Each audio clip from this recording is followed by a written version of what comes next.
天广播加火拉扬拉张扎罗，刚个露珠正念正正念的能达到社会正念当个至少是些年纪的个了。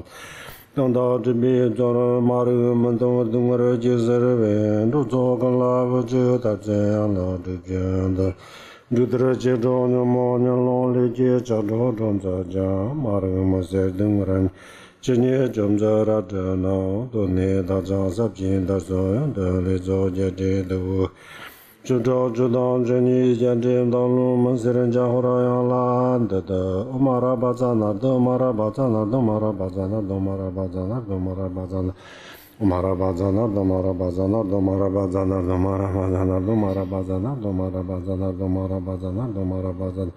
Umara bazana domara bazana domara bazana domara bazana domara bazana domara bazana domara bazana domara bazana Umara bazana de 最等基金见了我这人机到了的们把他是我当他们就上了到八一路住我边那瓦接的是了娘家进步做的你们让做那帮进步那家的把个人当俺上都什么东巴的街将拉上扎罗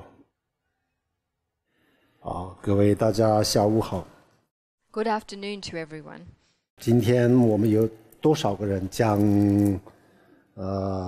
韩语的How many people today do we have who understand Chinese? 哦，好，好，我们今天我们现在准备讲这个今天下午的课。So we are ready now to begin with this afternoon's teaching.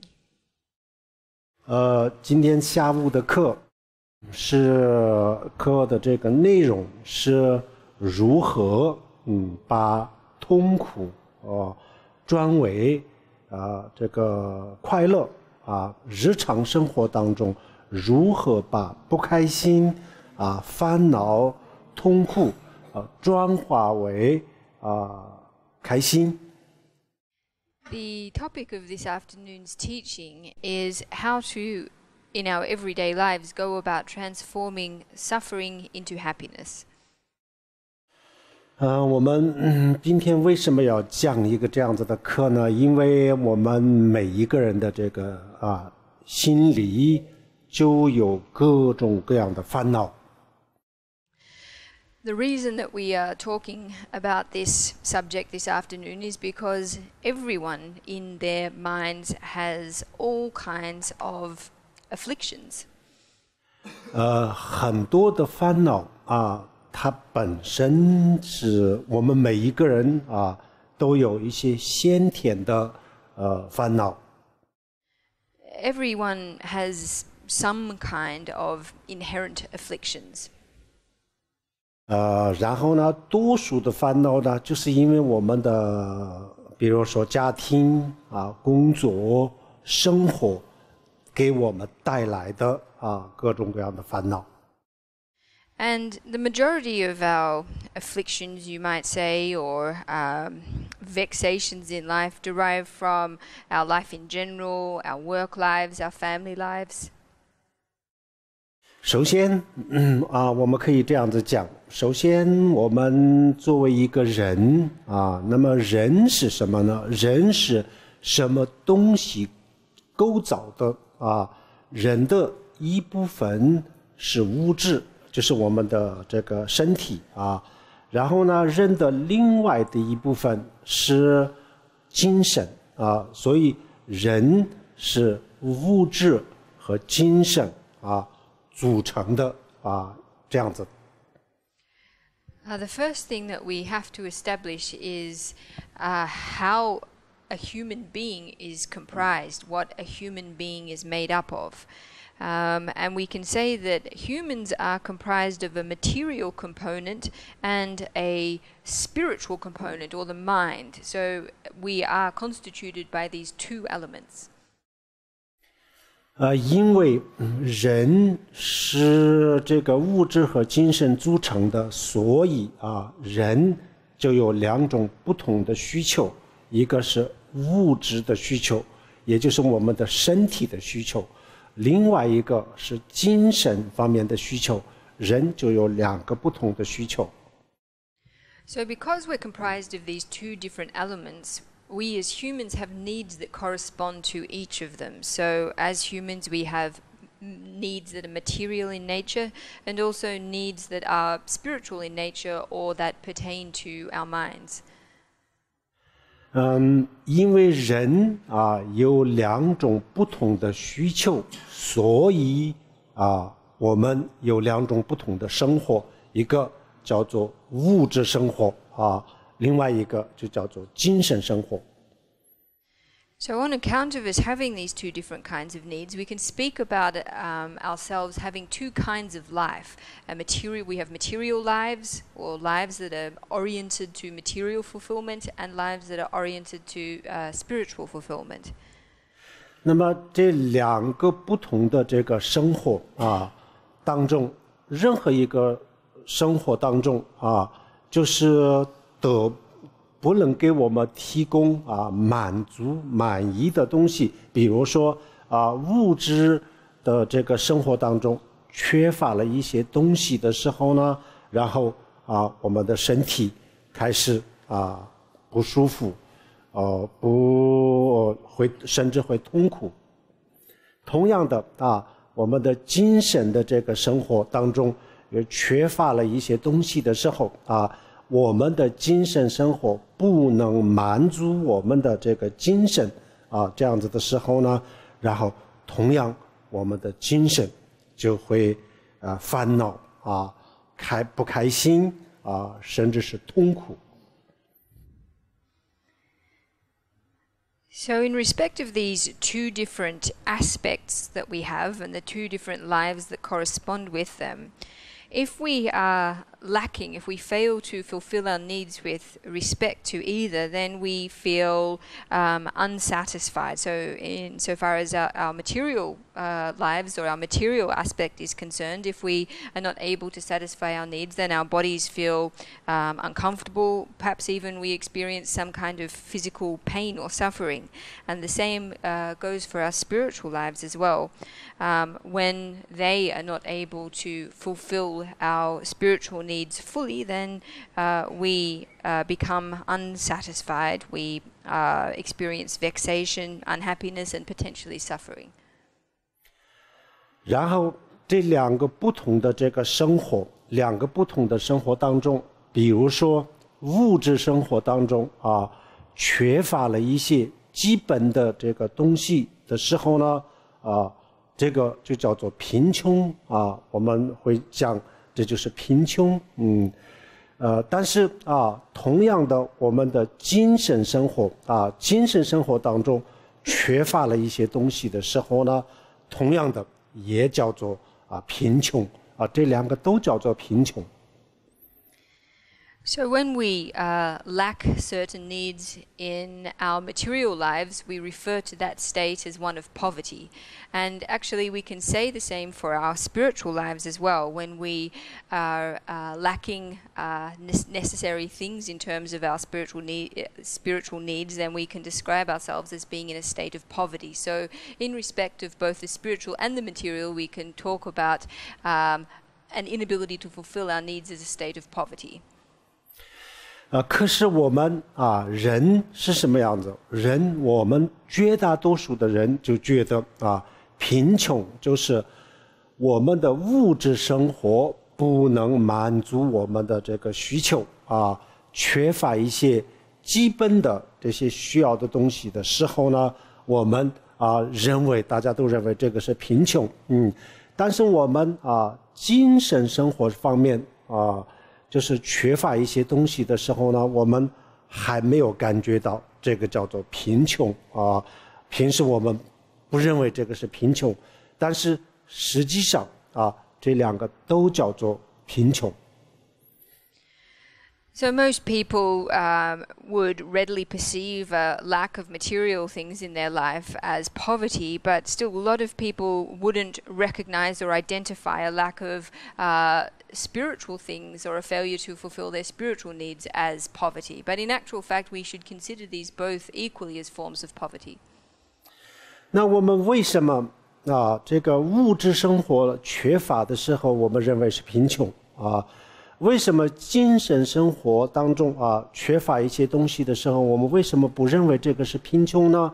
就是因为我们特别的看重物质看重了物质，然后呢，我们把这个精神方面的很多东西忽略了所以我们认为精神上缺乏了很多东西，但是我们不认为这个是贫穷，我们也不叫它贫穷。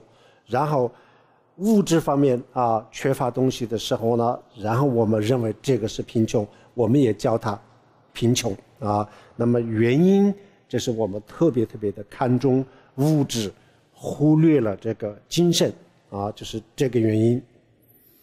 So why is it that when we experience material lack that we are willing to call ourselves poor, but not so in a situation of spiritual lack? The reason for this is that we place an extreme emphasis on our material lives, on material things, and we neglect matters of the spirit, we neglect our spiritual lives. So as a result, when we do experience spiritual lack, we don't identify this as poverty, but we do when we have some kind of material lacking.And this is because of the undue emphasis that we place on the material aspect of our lives. 那么这个价值观这个是我们的价值观，这个价值观的结果它的结果是什么呢？现在绝大多数的人物质已经有了很多的物质但是呢精神方面空虚浮躁，然后就是烦恼甚至是痛苦得不到这个解决不了这个精神上的这个问题那么这是它的这个结果。So this particular priority of values that we have carries the result of us being in a situation where we possess a lot of material things, we have a lot of material belongings, etc. But in terms of our spiritual lives, we often find ourselves empty, perturbed, agitated, and suffering. This is the direct result of the values that we hold. 然后这个结果就是因为这个我们没有控制好，没有这个关注我们的这个精神的问题，然后最后就是导致了很多的人虽然有很多的物质比如说我们这个比如说像夏威夷这么漂亮的这个风景到处都是风景，到处都是美景很多人觉得在这个地方人在这个地方生活，很多人觉得应该是很幸福的，但是我想可能不是这样子的因为在这个地方生活的人，他也有他们的各种各样的这个内心的这个痛苦内心的这个问题全世界所有人都有的。那么这个问题没有解决了以后呢，逐渐的最后我们这个很多人的精神最后就是变得不健康比如说有这个抑郁症然后就是焦虑症等等的这个精神上的疾病就越来越多了。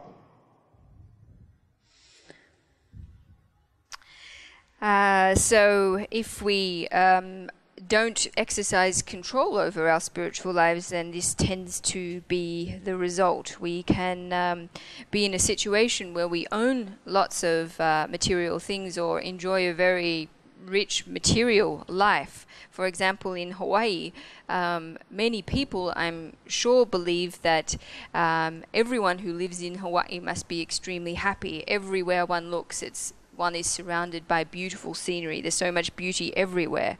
But I would say that even though many people think that to live here one must automatically be happy. It's probably not the case. People here, like people everywhere, no doubt experience their own inner suffering. Everyone all around the world is the same in this regard. In any case, in terms of our inner suffering, if we don't address it, if we don't solve it, then people's minds become increasingly unhealthy and may develop conditions such as depression or anxiety, and in general, mental health tends to increase in this kind of situation. 这个外面的物质，能不能给我们带来这个幸福感啊？这个取决于我们的心态也就是说，这个不是物质本身来决定，而是我们的心态来决定外面的物质能给我们带来幸福，那这样子的话，必须要有很好的心情好的心态，这样子外面的物质才能够给我们带来幸福。So is the external world able to deliver us happiness? Well, as to whether or not it is, as to whether or not the external material world is able to give us happiness, it depends really on the state of our mind, our attitude. It's whether or not we can derive happiness from the material world isn't determined by the material world itself, but our attitude or our mood. 如果我们的这个心态没有调整好心情不好这样子的时候呢，然后呢外面的环境再优美然后我们拥有的这个物质再丰富都不能幸福。If we haven't been able to properly adjust our state of minds, then regardless of how beautiful the surrounding scenery might be or how rich and plentiful our material lives may be, we still won't experience happiness.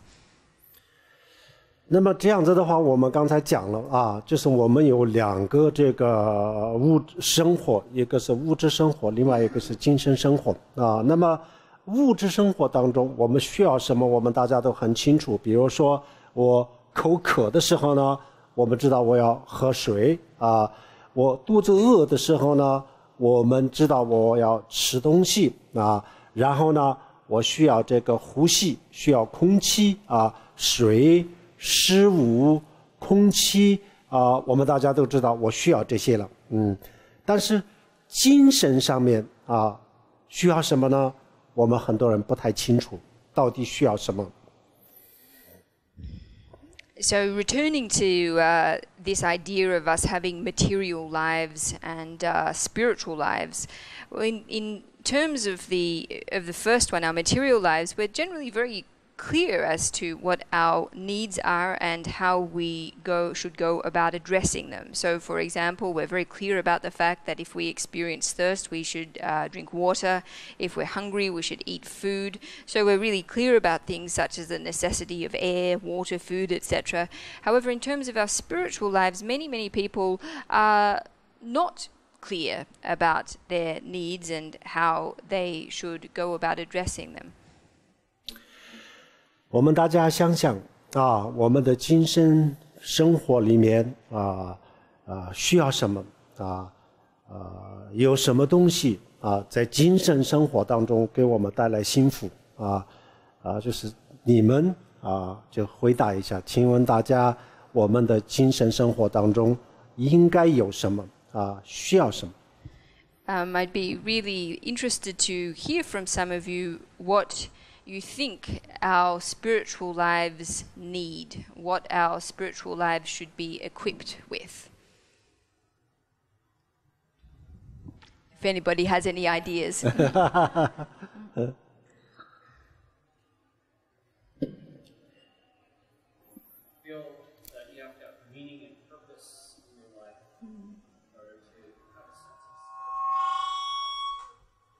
Mm. 一定要有目标，要有意义，才能活得有成就感。哎呀，目标，还有呢？ a way to happiness. 找到真正快乐的一个道路。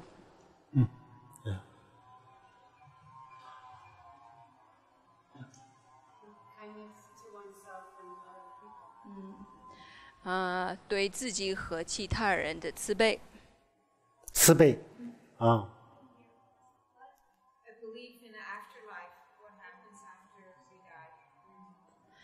就也就是轮回的一个概念，就是说下一辈子，就是对轮回下一世的一个相信。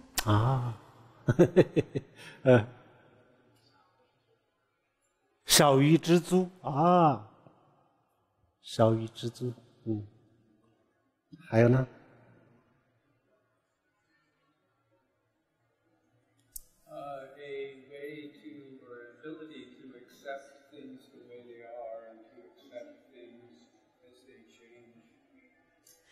一个能够接受现实的能力和接受变化的能力。Very good. Yeah.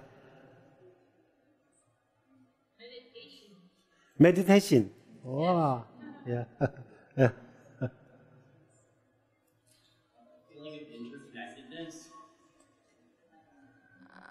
就是一种和其他人和其他事物之间的一个怎么说嘛？有联系感。有什么？有一种联系感。就是说你和其他人，他我之间的一个你我之间的，和人和其他的这个怎么说嘛？联系。好，联系是吧？还有呢？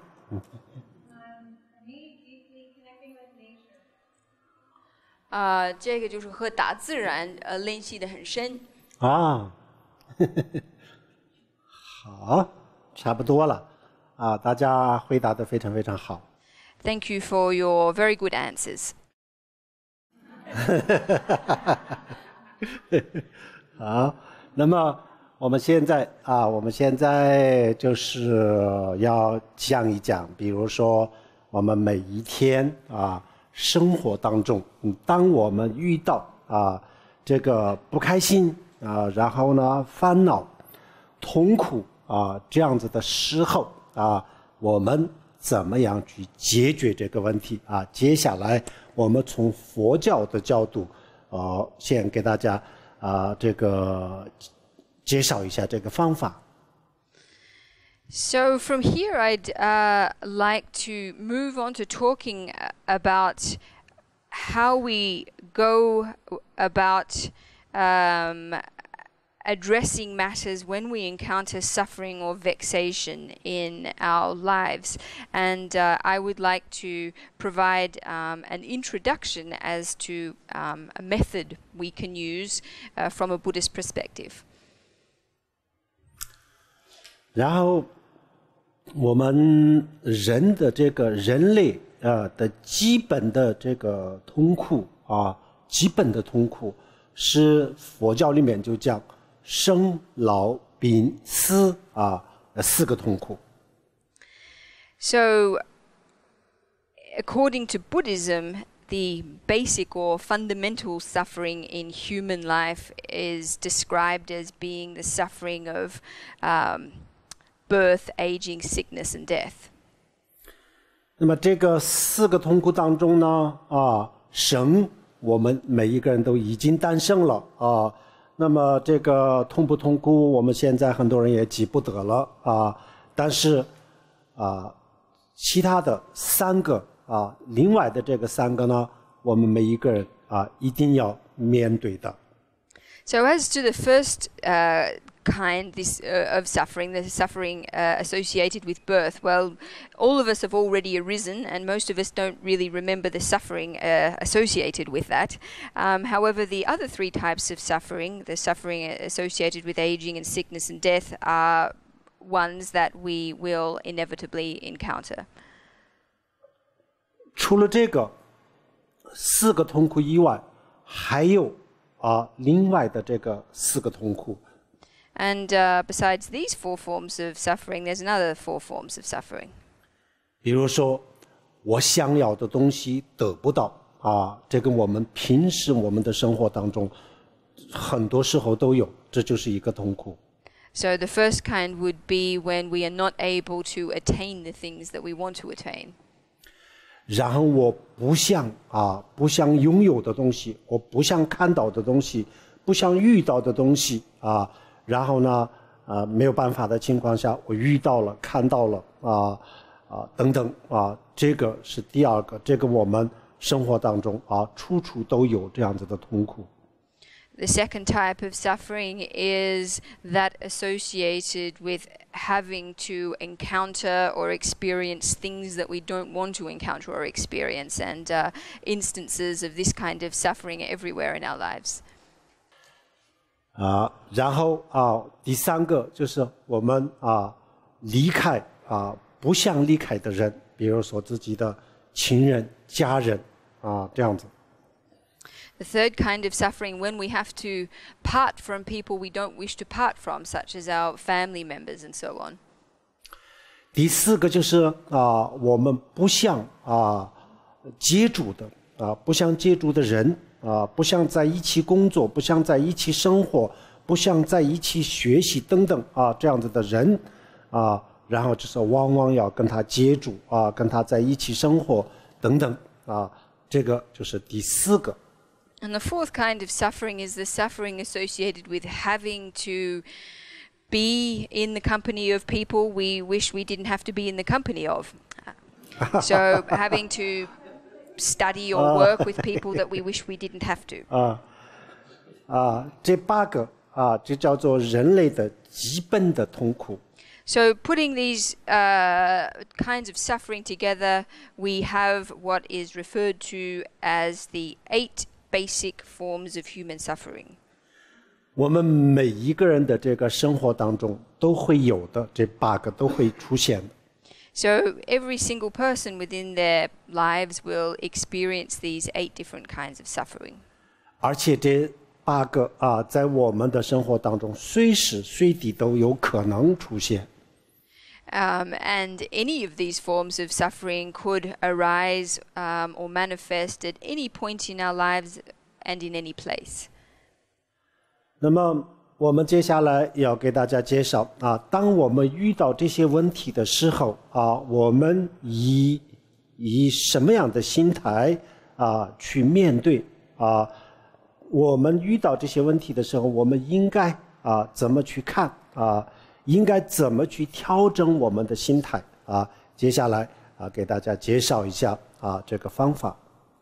So what I'd like to talk a little bit now about is how we should go about confronting or approaching these kinds of suffering when they manifest in our lives. And I'd like to talk about a method that we can use for adopting a mindset conducive to addressing these kinds of suffering. 我今天要给大家讲3个方法。So I'd like to talk about 3 methods that we can adopt today. 然后3个方法当中呢，其中2个是刚才你们的这个回答当中已经说到了。And of these 3 methods, 2 of them were already raised in the answers that were given just now in respect to the spiritual life question. 首先第一个方法是刚才这位先生说的要接受，要面对现实这一个是非常重要的一个。So the first method, which was mentioned by this gentleman here, was that when we encounter some kind of experience that we need to confront it and we need to accept it. 面对现实接受现状这个说起来是很容易的，但是呢这个很难做到。Of course, to talk about accepting reality as it is a very easy thing to do, but in practice it's extremely difficult.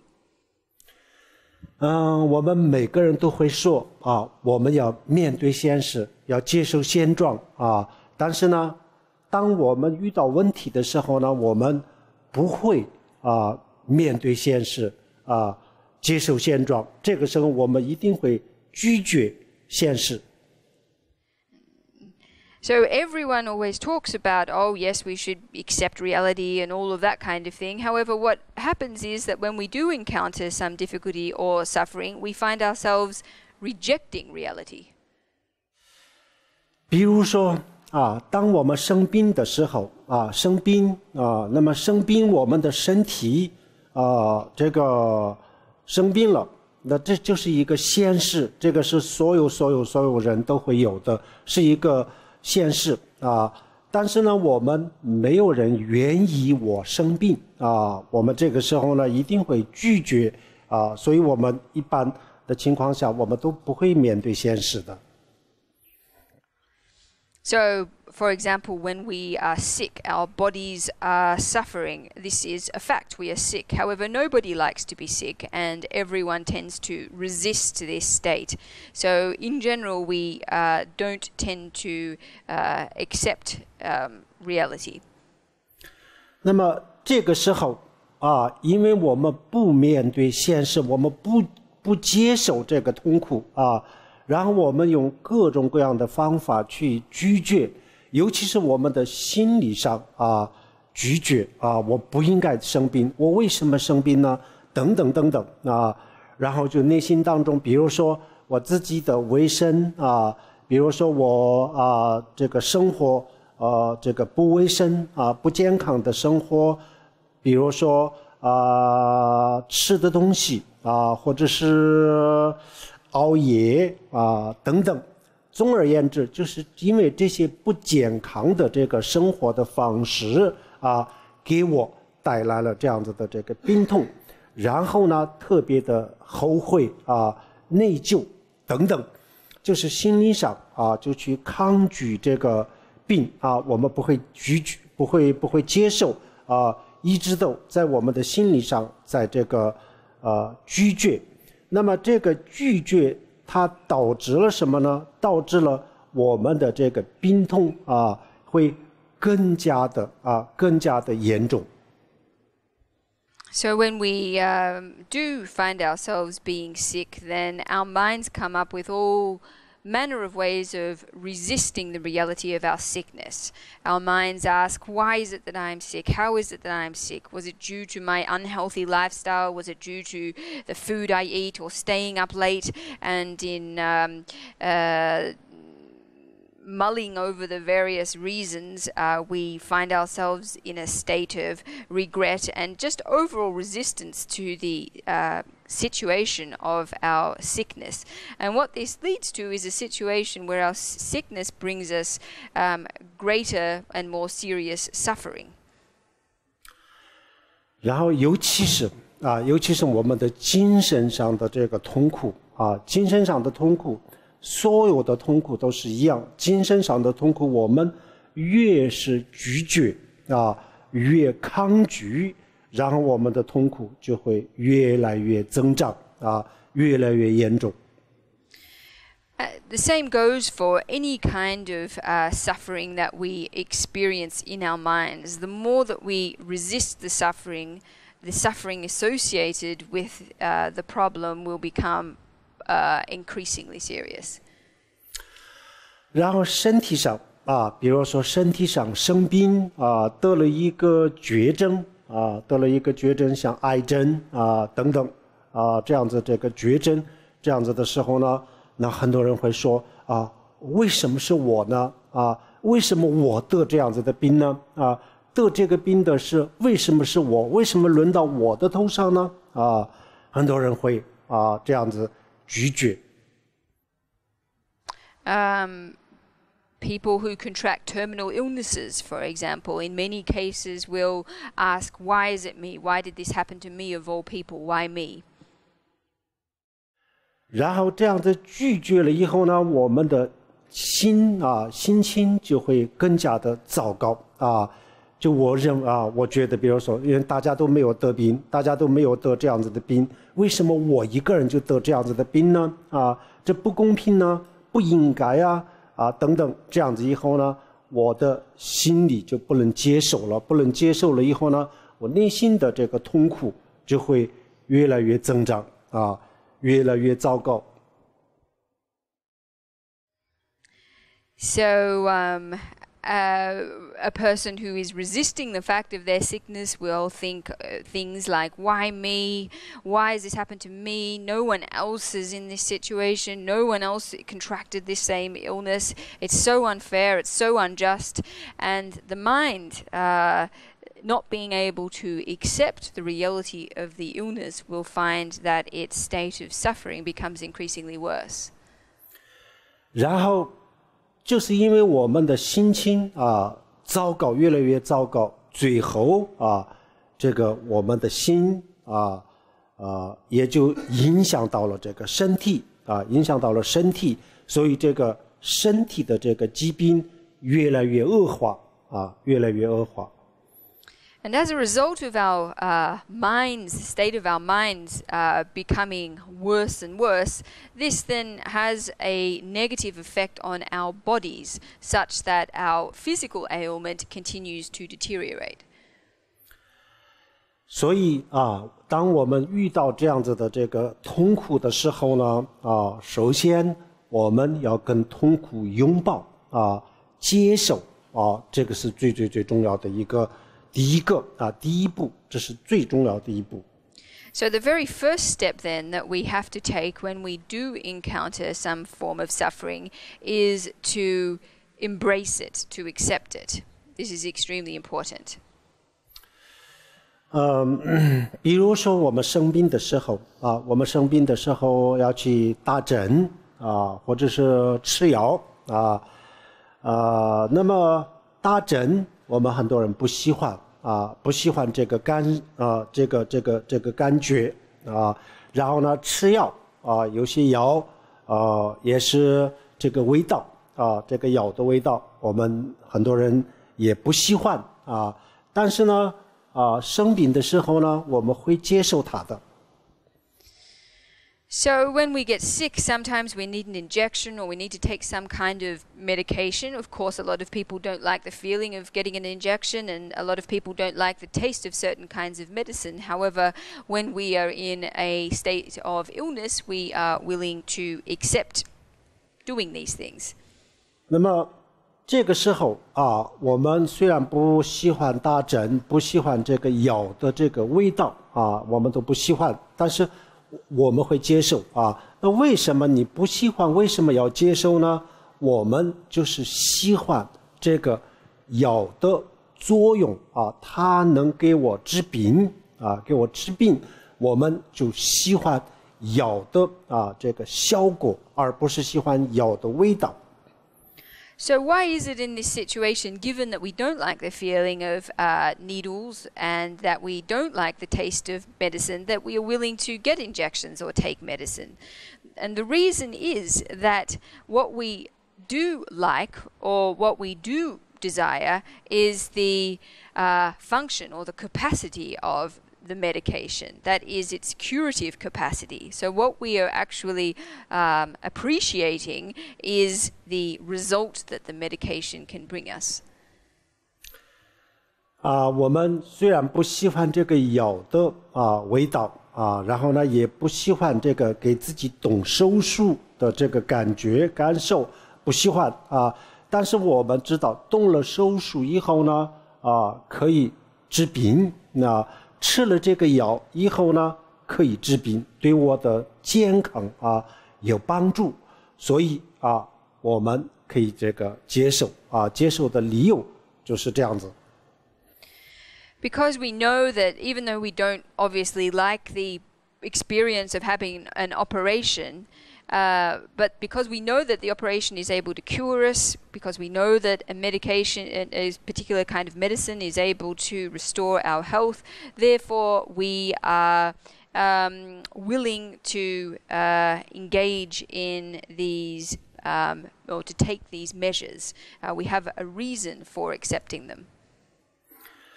同样的啊，我们在生活当中遇到的这些痛苦，比如说我们的身体生病啊，那么这个生病的这个感受啊，我们不喜欢啊，这个感受啊，生病的这种感觉是一个我们大家都不喜欢的一个这样子的感受啊，所以我们不喜欢它。但是呢这个感受的后面，这个背后有一个东西它可以帮助到我们。从这个角度来看痛苦身体上的痛苦也是我们可以接受的。So when we, in our everyday lives, when we experience suffering such as sickness, no one likes the feeling of sickness. However, behind that experience or feeling of sickness is something that is able to be of assistance to us. So on this basis, we can accept it. 精神上的也是一样，比如说离婚年轻人失恋、离婚或者是失业在这样子的时候或者是我们就是精神上受到了一些打击，那这样子的时候呢，我们会伤心的。那么这个伤心这种感觉是一个我们大家都不太喜欢的一个这样子的感受但是它的背后呢，也有一个东西是可以帮助到我们的。And the same goes for other sorts of suffering in life. For example, the experience of falling out of love with someone, divorce, losing one's job, or other sorts of emotional injuries that we sustain. Nobody likes the feeling and the experience of hurt that is associated with these things. However, behind all of these experiences and behind this feeling of hurt, again, is something that can be of assistance to us. 那么背后的一个好的东西是什么呢？这个比如说我们的身体的痛苦精神的痛苦，这里面有一个东西呢，它是正面的。这个正面的东西能够让我们成长，它对我们的这个自我成长是有一定的帮助的。所以我们从这个角度看，那么痛苦是可以接受的。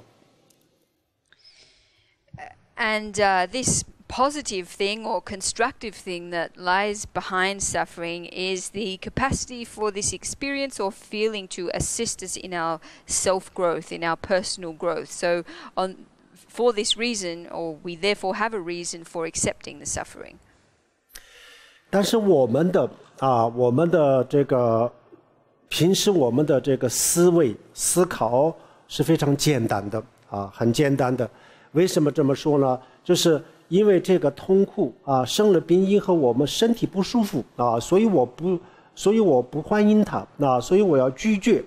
然后呢，我们的心里有这个伤心的时候呢，这个伤心的这个感觉是我们不喜欢的东西，所以我们就认为伤心我不要伤心，我不要这个不开心，我们会拒绝我们的想法就这么简单。But usually the way that we think is extremely basic. It's extremely simplistic. Whenever we become sick or experience the suffering attendant with that, we don't welcome it, we resist it, we don't want it. The same with psychological suffering too. When we experience hurt or emotional injury, of course we don't like it, we don't want it, and we try to push it away. 如果我们这样子去思考的话这样子去思维的话，那么动手术我们也应该拒绝吃药我们也应该拒绝这些，因为这些都是我们不喜欢的东西所以这个比如说药的味道动手术的这个感觉这些都是我们不喜欢的。那么不喜欢的东西都拒绝的话这个我们也应该拒绝，但是我们没有拒绝。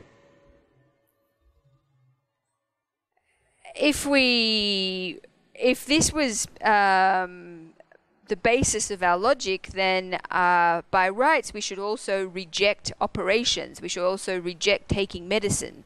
If we essentially resist all of the things that we don't like and try to push them away, such as presumably that would include medicine that doesn't taste good and operations that don't feel good.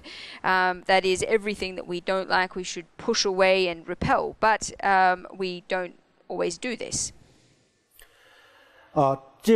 这个以上我们讲的是我们为什么要拥抱这个痛苦啊？为什么要这个接受痛苦的原因啊？理由简单的说就是这样子，这是理由。So in talking about the constructive potential of suffering, what I've just addressed is the reason that we should go about accepting suffering. 接下来我们再看看这个，那么痛苦它有什么好的东西啊？痛苦里面呢有什么东西是可以帮助到我们的？ So I'd like now to talk about the constructive or positive aspects of suffering and the capacity that suffering has to actually be of assistance to us. 首先第一个痛苦它能够让我们增长慈悲心。 The first thing is that suffering has the capacity to help us increase in our compassion. 然后痛苦能够让我们增长智慧。 It also has the capacity to help us increase our wisdom. 有痛苦的时候，我们可以做一些心灵的训练。 It's possible when we experience suffering to use it to train our minds. 这个训练没有痛苦的时候是没办法训练的，没办法做的。 And the kind of training that I'm talking about is the kind that we just simply can't engage in when we don't experience suffering. 然后通过这个训练，我们可以超越自我。And it's possible by engaging in this training in the midst of suffering to transcend our ego. 所以任何一个事情，它有正和反的两面它有好的一面，有不好的一面任何一个事物都是这样子，痛苦也是就是有正面的，有负面的，所以我们看这个痛苦的正面就可以接受。Any kind of phenomenon has a positive has its positive and negative aspects, and the same goes for suffering. Suffering has its positive and negative aspects too. So accepting that suffering does have positive dimensions, we therefore have a reason for accepting it. 然后这里面就是有一个很奇怪的这个现象是什么呢？当我们拒绝痛苦的时候它的力量就是越来越强当我们接受这个痛苦的时候呢，然后它的力量就越来越弱。 And indeed, there's a strange phenomenon. When we resist suffering, its power becomes greater and greater. However, when we start to accept suffering, the power that it has over us becomes weaker and weaker. 比如说我们得了一个绝症医院体检的时候查出来有癌症或者是有其他的比较严重的病那么这样子的时候呢，我们就是先接受没关系就这个病不是我一个人才得这个世界上有无数的人，有成千上万的人都会得这样子的病。过去是这样子，现在是这样子未来也有无数的人会得这样子的这个病这不是我一个人，没关系要这样子心胸敞开的去接受。 So if we were to find ourselves in hospital receiving a diagnosis of a terminal illness, for example, we could work to accept that illness on the basis that obviously it's not me I'm not the only person in the world who is in the who is contracting this, who has contracted this illness. There are countless people in fact like myself, whether it be in the past or the present or the future, so I am not the only person to be in this situation. 然后还有一个就是当我们知道了我自己得了一种绝症这样子的时候呢，然后就是要去这么想好，这下子机会来了机会来了，我就通过这个疾病我要我要提升自己提升自己，然后就是通过这个疾病，我要训练自己要超越自我这些工作这些训练就在这样子的痛苦之下才能够完成才能够成功的做到否则的话我是做不到的。所以这一下子这个机会来了，所以我通过这个疾病我要做很多事情没关系就是要这么去接受然后这样子以后呢，一下子这个痛苦对我们的打击已经降到很低了。So another very constructive approach that we can take is if, say, we're in a situation of being informed that we have contracted a very serious illness, we can think, great, finally my chance has arrived. Now I've really got an opportunity to work on myself, to train myself, to transcend my self-clinging. It's only when I'm in a state of suffering that I have the opportunity to do this work.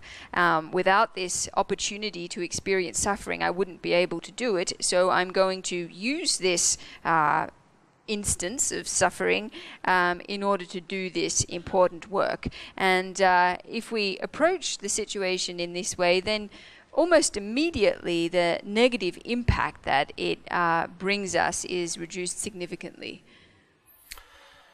那么这个我们就始终就要保持一个比较乐观的这个心态乐观的心态，在人生当中生活当中，我们不管是遇到什么样的问题，就要用一个这样子的乐观的心态去面对。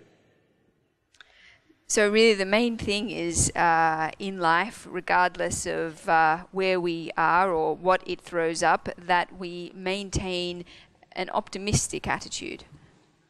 好，这个乐观它绝对不是一个盲目的乐观，而且它是一个非常积极的非常有智慧的乐观。But the optimism that I'm speaking of is not a blind or deluded optimism. I'm really speaking about an optimism that is underpinned by real wisdom. 好，这是我们今天讲的3种方法当中的其中一个。So what I have just spoken about now, the different attitudes that we can take in the face of suffering, is the first of the 3 methods that I am going to be talking about today. 就是面对现实，接受现状。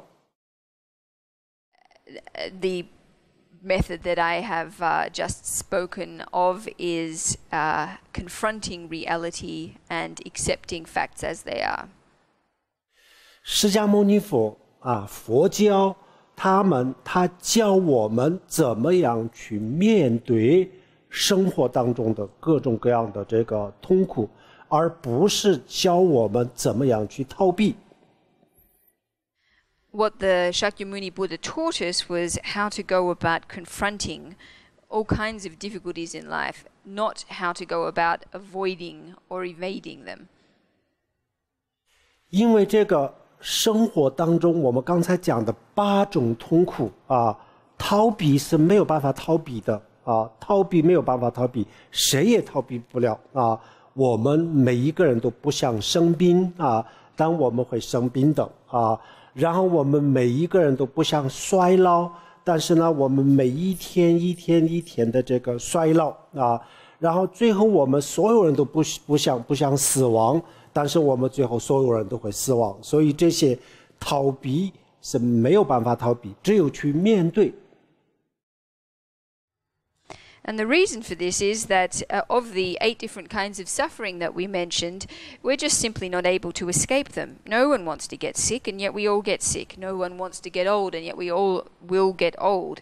And at the end of the day, nobody wants to die, but we all will end up dying. So given that it's not possible for us to escape these kinds of suffering, the only thing really left for us to do is simply to confront them. 释迦牟尼佛他发明了一个这个面对这些生活当中的这些各种各样的痛苦的一个方法他就发明了一个这样子的方法。那么我们现在用他的这个方法去面对生活当中的各种各样的这个痛苦这样子以后呢，这些痛苦虽然是不能逃避但是呢，它不会给我们带来太多的伤害和打击。So what the Shakyamuni Buddha did was to invent a method for dealing with or confronting the various kinds of suffering in life. And if we are able to implement or employ this method, then even though there's no escape from these different forms of suffering, the pain that they bring us will be considerably less. 好，我们刚才讲的这些方法我们可以归纳为3句话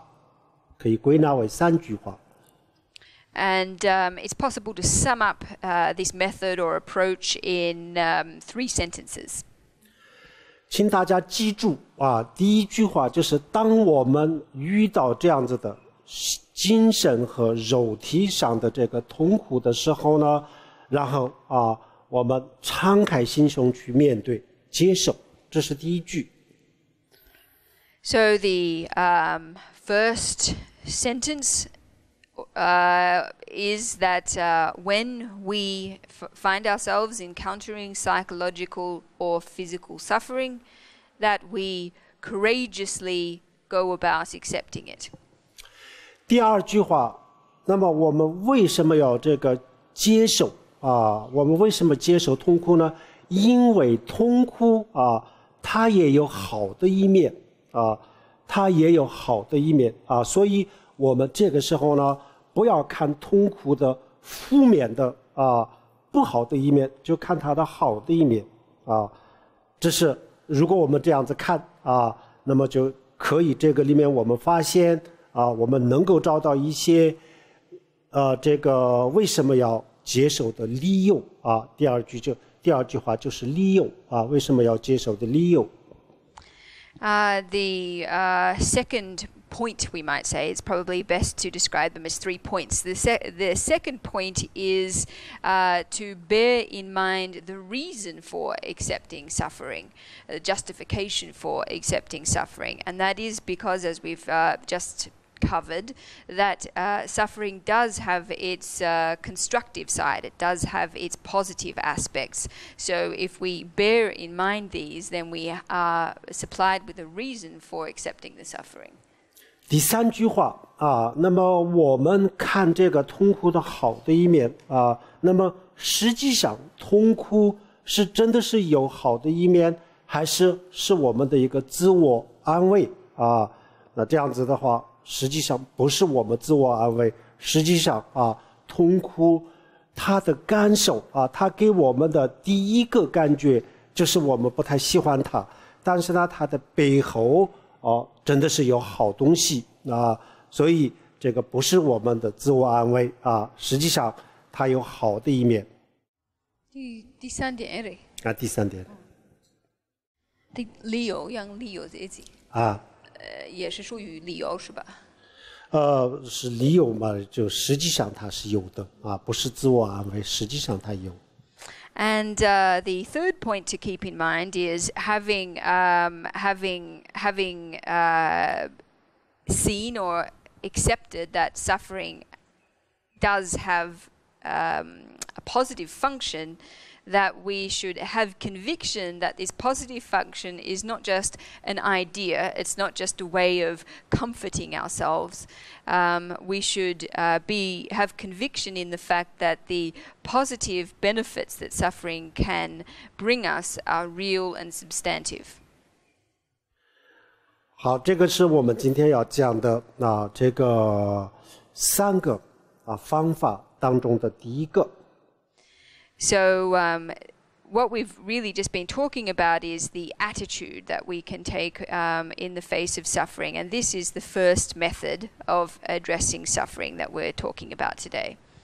好，第一个方法呢，我们要落实到这个生活当中的话，那么在这个之前还需要一点点的这个训练那么这个训练呢，当我们还没有遇到这样子的这个问题还没有遇到这样子的痛苦的时候我们适当的去学习适当的去修心锻炼，这样子的话，到时候遇到问题的时候就很成功的就解决这个问题否则的话，我们平时不学习不训练，那这样子的话，遇到问题的时候理论上是我们知道的，但是呢，实际上做的不是很好。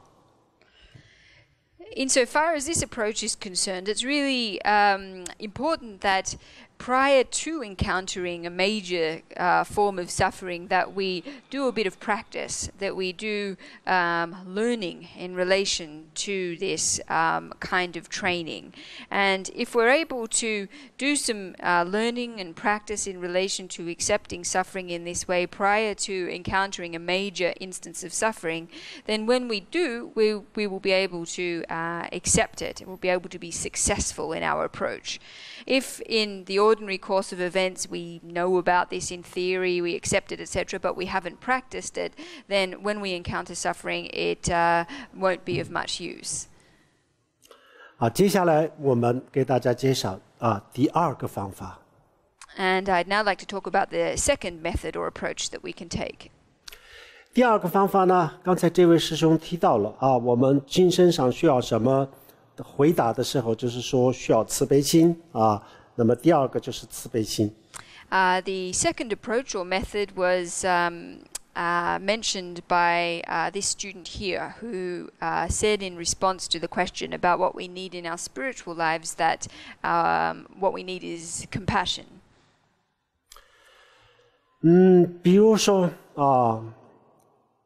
说一个健康的人，当我们没有生病的时候，我们不太了解病人的痛苦。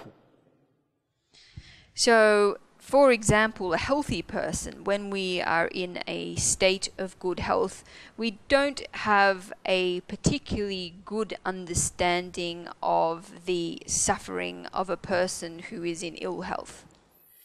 当我们的生活是一帆风顺的时候，我们体会不到这个生活不顺利就是有各种各样痛苦的人的感受。And when our lives are smooth sailing, everything's going really well, we don't have much insight or understanding of those people for whom life is full of mishaps and misfortunes.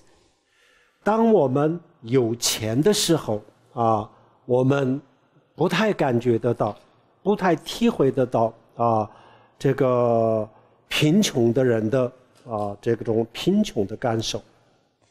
And if we're very rich, very wealthy, then we similarly don't have much experience or insight into the suffering of people who are poor and deprived.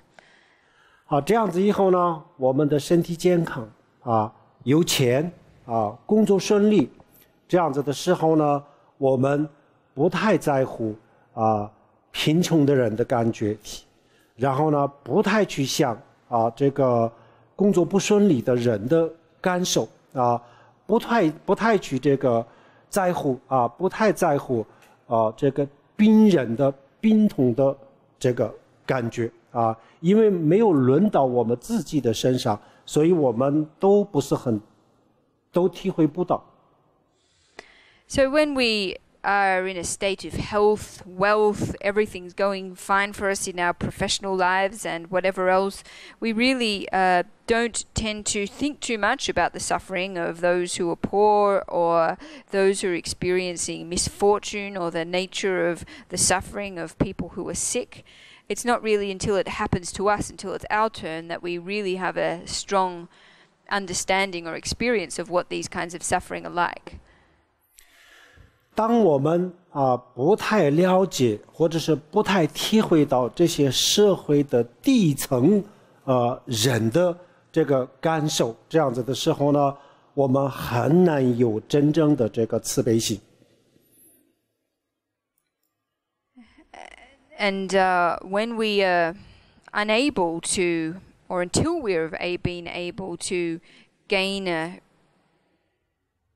insight and understanding, deep understanding of the suffering of people in these marginal and difficult situations, then it's very difficult for us to have true compassion.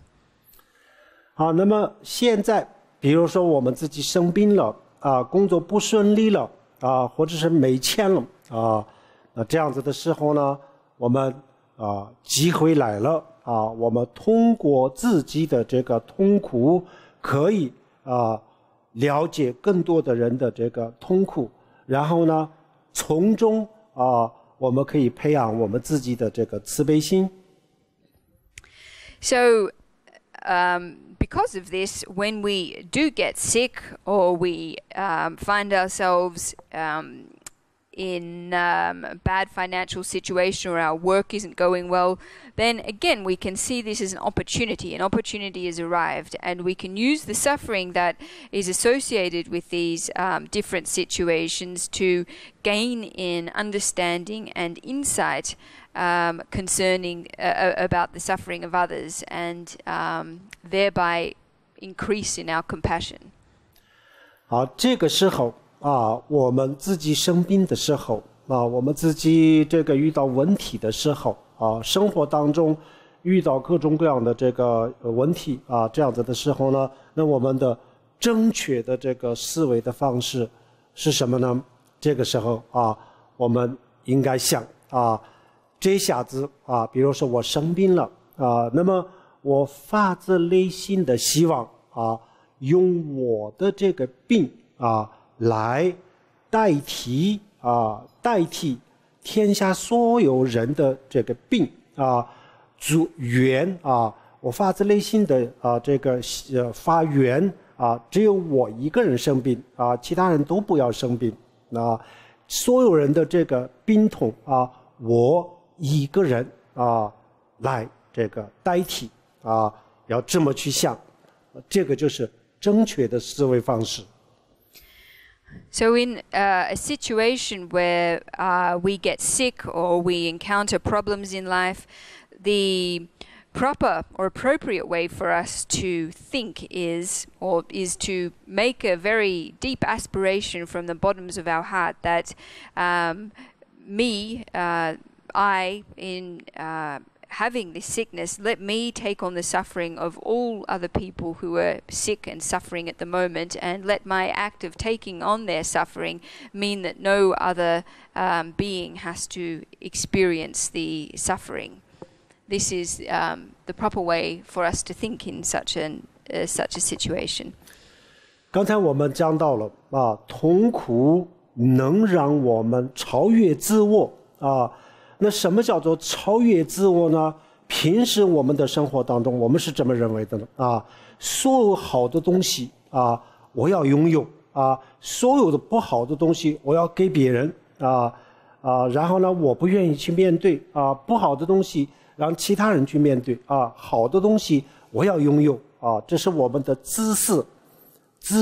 那么现在通过这个病痛，我们倒过来，我宁可我生病不要其他人生病我的病痛我愿意代替所有人的病痛只有这个天下只有我一个人生病，其他人都不要生病啊。那么以这样子的方式去超越自我。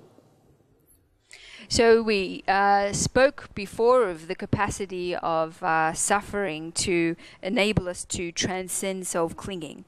And how is it that this is possible? Well, generally, in terms of good and positive things, we want them all to happen to us. And negative things or bad things, we would prefer that other people confronted them. So we're generally rather selfish.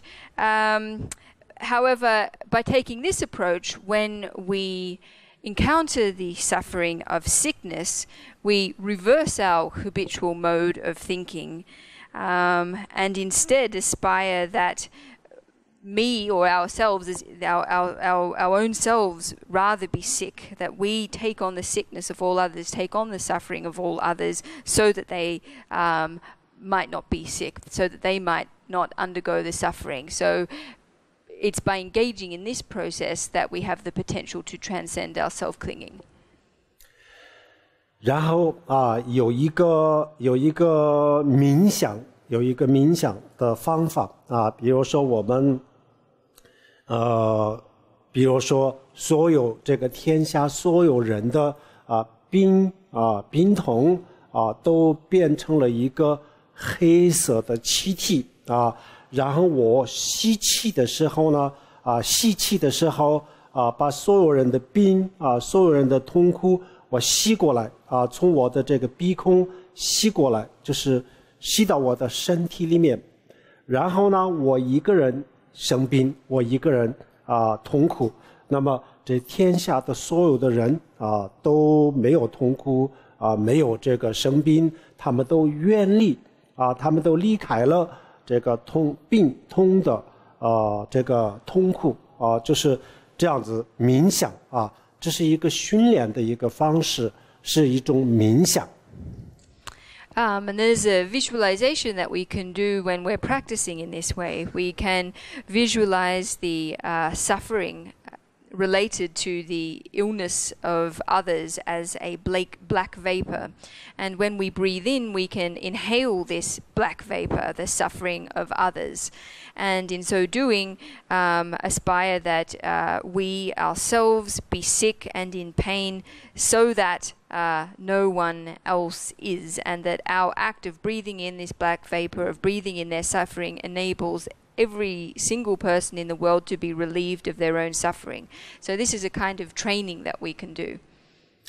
比如说我们举一个例子，今天我们这里有100个人100个人，那么如果这个100个人当中有一个人是一定要得病得一种很严重的病那么这样子以后呢，看谁愿意呢？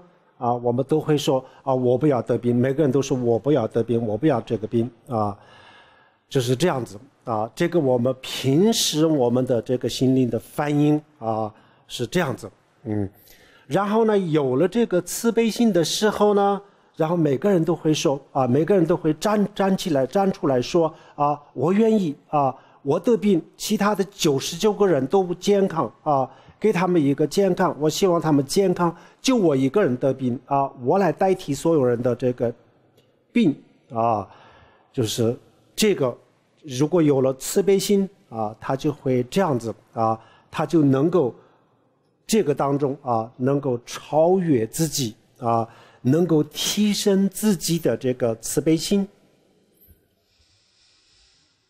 So if we is the microphone working still? Oh, yes? No? No. I will speak loudly then, yeah? So if there's 100 of us here today, and if it were the case that one of us must contract a dreadful illness, then in an ordinary situation, everyone would probably be saying, oh, not me, please don't let it be me. This is the way that we usually think. However, once we've cultivated our compassion, then our response is very different. Our response would then be to stand up and say, let it be me, I will be the one who gets sick, so that the 99 other people here can be healthy. So cultivating our compassion, we both transcend our self-clinging and increase our compassion by training in this way. 这个是我们今天讲的第二个方法，非常的不容易，这个真的要做到的话，是不是很容易的？ So the second, this is the second method or approach that we can take for dealing with suffering. It's not an easy one. It's a difficult one to put into practice. 所以这个我们现在没有生病的时候，没有遇到问题的时候呢，要学习，然后要训练这样子以后呢，到时候真正的遇到问题的时候就能够做得到。 And because of the fact that it's not easy, we really need to be starting to practice this right now when we are not in a state of grave illness or suffering, so that in the event that we do encounter this suffering, we're actually able to successfully use this method.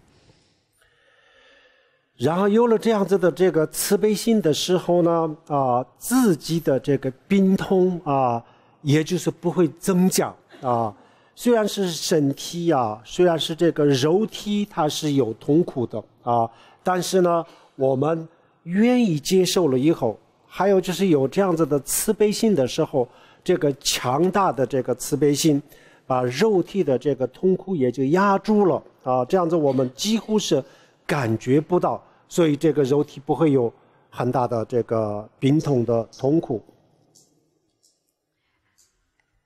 If we are able to practice this to adopt this kind of approach, then by the strength of powerful compassion, the pain or suffering that is associated with illness will not increase. The power of strong compassion will enable us to, for the pain associated with the illness to not become any more serious. 在大乘佛教里面有一个这个专门的这个训练的方法，这个就叫做自他相欢自他相欢，希望我们进一步的去了解、学习然后就平时就做一些这个锻炼。 Within the Mahayana teachings, there's a formal name for this practice. It's called Donglen, and it is the practice of exchanging self for other. And it would be wonderful if everybody learned more about this practice and also did this practice. 好，最后就是我们的第三个这个方法给大家介绍一下。 And finally, I'd like to talk about the third method that we can use for approaching suffering. 第三个方法呢，是一个大乘佛教里面的一个最高端的方法。And the final method is the highest method within the Mahayana teachings for approaching suffering. 这个就是用到这个，比如说我们不开心的时候生气的时候难受的时候，心里难受的时候这些时候是非常非常管用的。And this method is extremely effective. It's extremely useful in moments when we experience unhappiness or anger or other forms of psychological upset. 什么是痛苦什么是这个伤心什么是难过？实际上是我们的意识我们的意识，我们的心的一种感受就叫做这个难过、难受、痛苦。除了这个以外没有其他的痛苦和难受。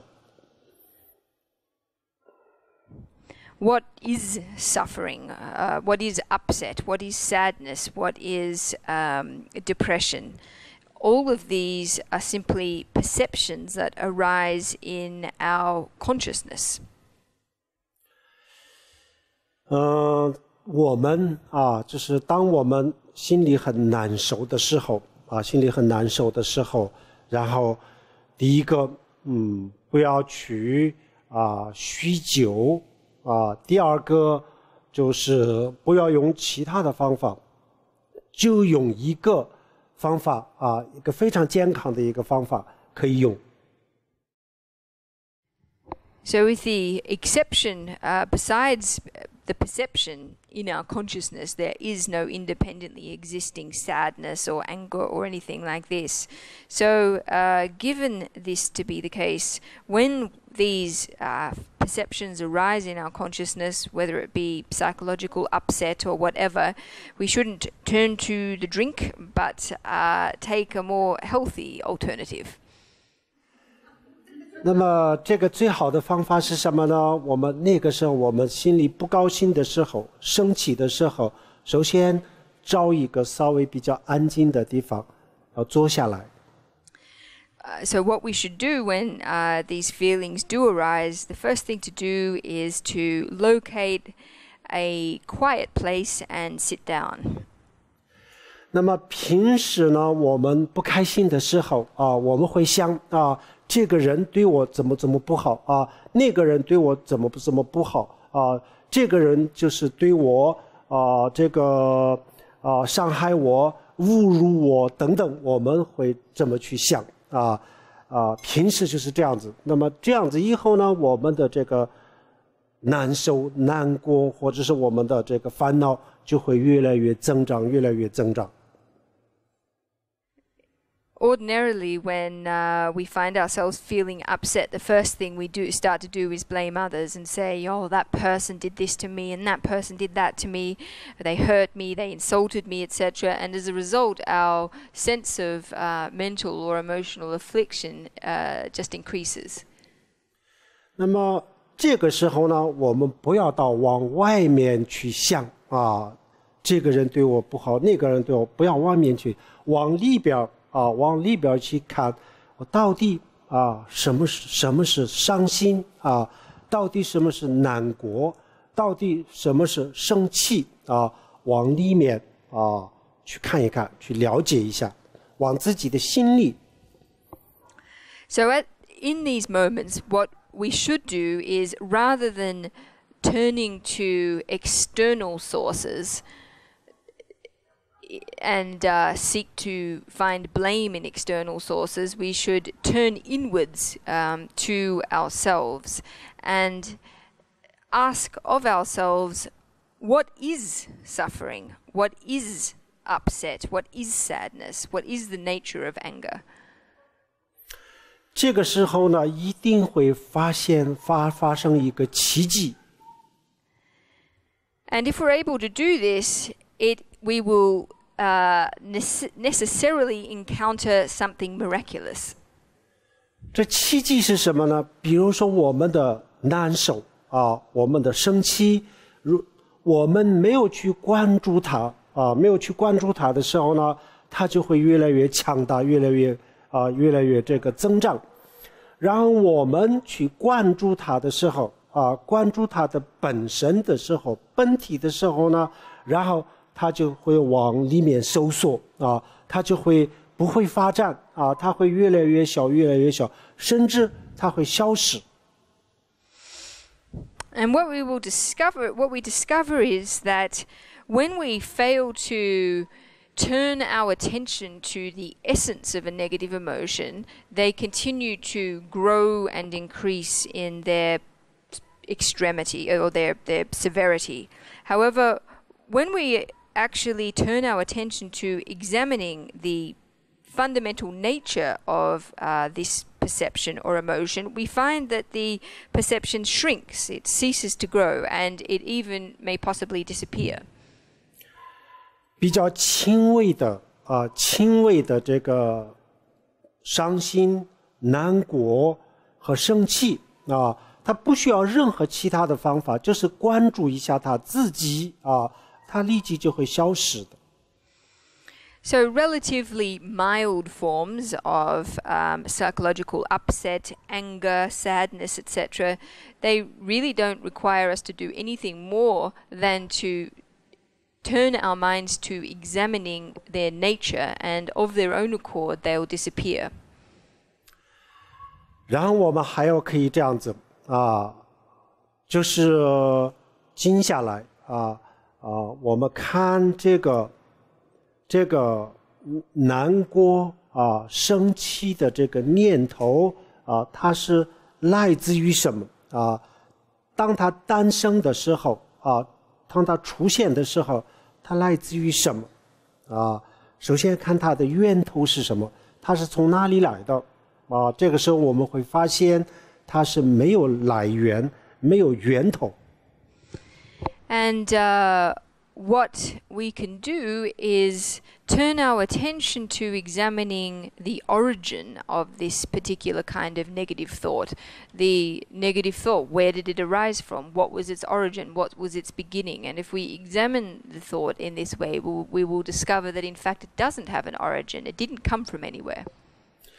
然后我们看这个念头消失的时候它消失于什么地方它消失在什么地方？什么地方消失了观察一下，然后我们会发现它没有一个消失的地方它也没有一个诞生的地方，它也没有一个消失的地方在佛教里面，这个就叫做无来无去。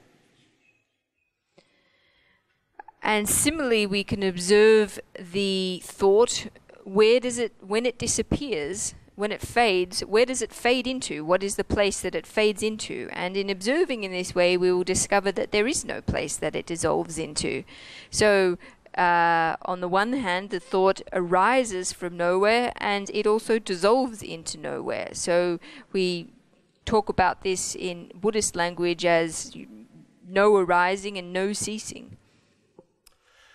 那么这个时候我们会发现原来它就像一个清风一样轻轻的风吹过来了，抚摸了我们的身体，然后它就走了走了以后就是无影无踪。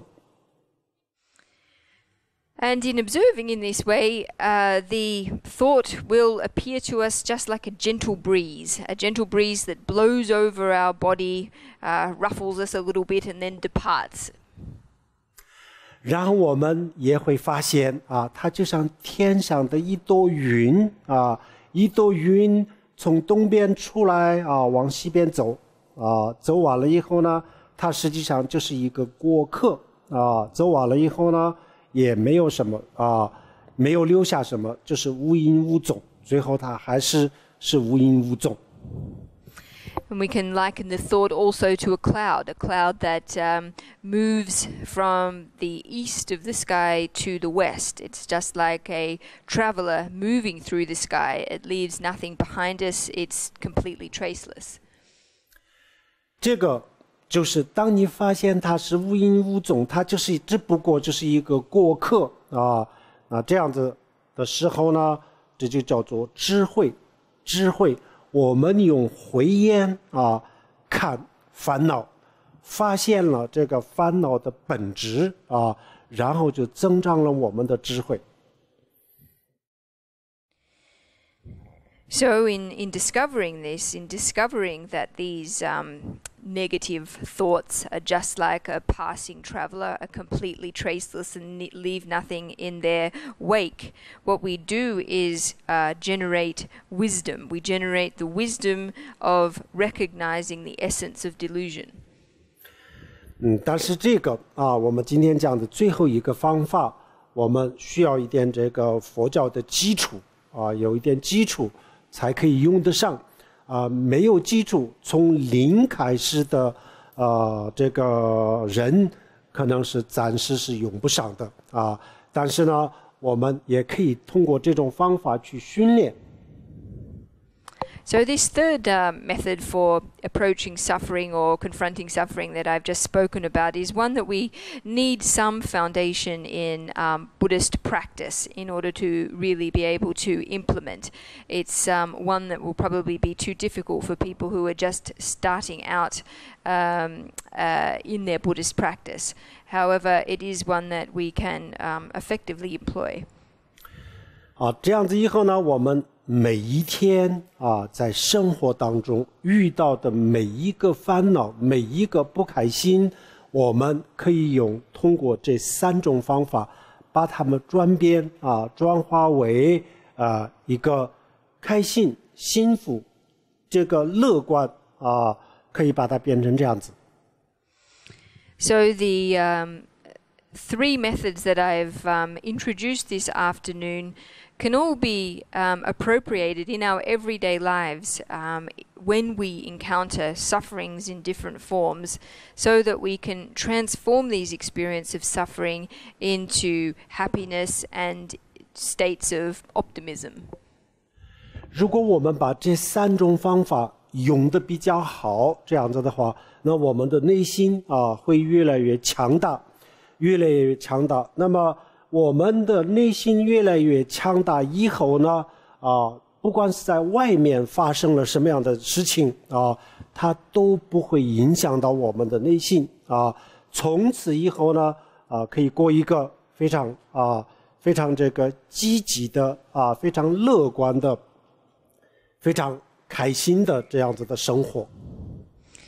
So if we're able to implement these approaches successfully in our lives, then this will lead to us having stronger minds.